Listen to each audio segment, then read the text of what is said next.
2019 Genesis G70 First Drive Review, less bark, more bite. NEDDICK, Maine, Autoblog has already driven the version of a Genesis G70 that will be sold on the automaker's home peninsula, and found it to be a compelling alternative to the likes of the BMW 3 Series, Audi A4, and Mercedes-Benz C-Class. I got my first crack at the car in its North American production form this month in the southeastern hills of Maine. That means this version has been tuned for a country with fewer speed bumps and more enthusiast drivers, and provides an opportunity to dig a little deeper into what the G70 means for the brand at home and abroad. For the US, we get a pair of powerplant options in the G70, both using turbocharging and direct injection. The budget option is a 2.0-liter inline-four good for 252 horsepower and 260 pound-feet of torque when paired to the 8-speed automatic. The rear-drive i4 is also available with a 6-speed manual transmission, and equipped as such, it offers a few extra horsepower for a total of 255. The performance option is a twin-turbocharged 3.3-liter V6, paired solely to an 8-speed auto, providing 365 horsepower and 376 pound-feet of torque, the latter offered from lowering the rev range. It can propel the car from 0-60 miles per hour in a swift 4.5 seconds when using launch control. I spent most of my time in rear-wheel drive versions, but the all-wheel drive car can also shift up to 100% of its power to the rear wheels under the right conditions when set in sport mode with stability control off. On the road, this thing is a shark. Quiet and bitey, able to cruise comfortably, ready to burst into action with the twist of the drive mode knob. I was really impressed with the calm, quiet ride it provided. That said, if you're looking for a roary sports car that'll snarl and pop its way down the road, the G70 isn't the car for you. It's a nearly silent assassin, trading oral gratification for a sense of sheer sleekness. In recent months and years, I had nearly given up on paddle shifters. I just don't find them to be particularly engaging, so I was somewhat pleased to hear that Genesis would offer a 6-speed manual in the G70, if only as a token gesture in the 2.0T. On a long downhill grade in the 3.3T, though, I used the paddles for engine braking, and then I couldn't stop.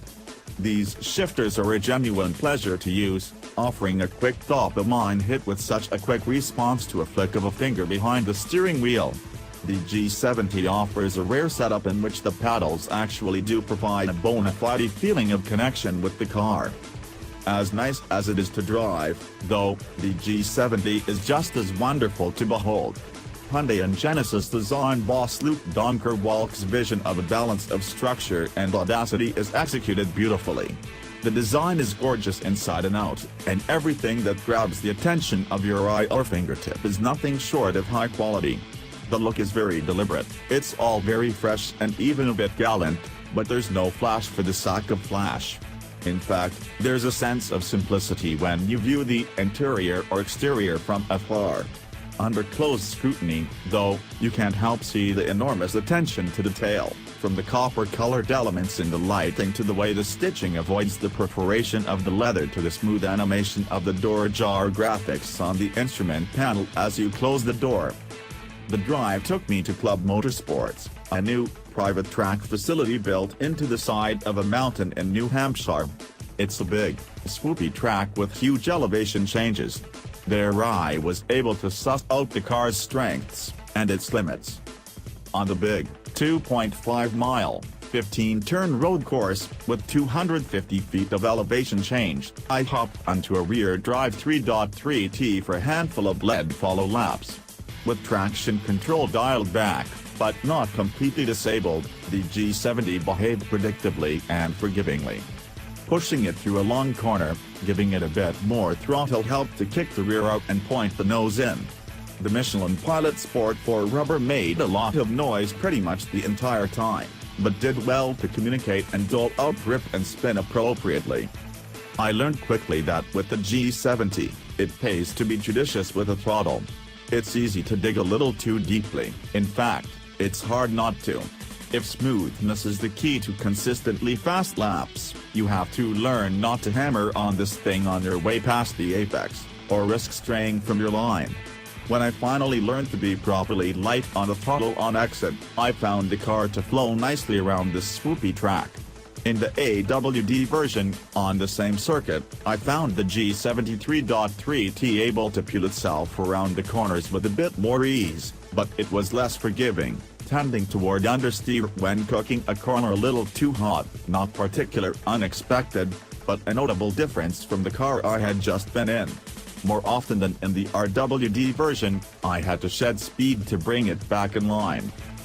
One thing that kept surprising us was just how quiet this car is.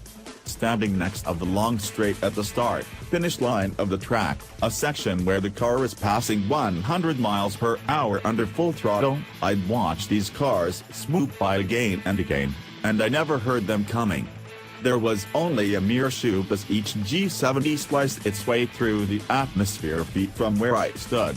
It's almost uncanny, as I'm told these G70s are even noisier than the version offered in Korea. From inside, the groaning of the tires clawing for grip dominated the soundtrack.